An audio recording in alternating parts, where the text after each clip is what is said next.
જય માતાજી દાયરાને આજે હું અને મારો ભાઈ મહાદેવના મંદિરે દર્શન કરવા માટે નીકળી ગયા છીએ અને પહોંચી ગયા મહાદેવના મંદિરે।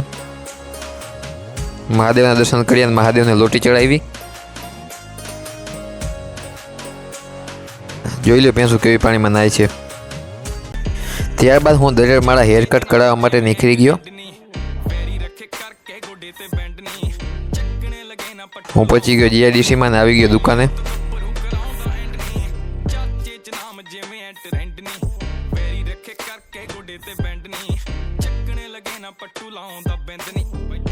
આપણે હેર કટ કરાવી લીધા અને ત્યારબાદ આપણે આવી ગયા નાસ્તો કરવા માટે। આપણે ખાધા ઘૂઘરા। ત્યારબાદ હું એલઈડી લેમ્પ લઈ અને ઘરે જવા માટે નીકળી ગયો।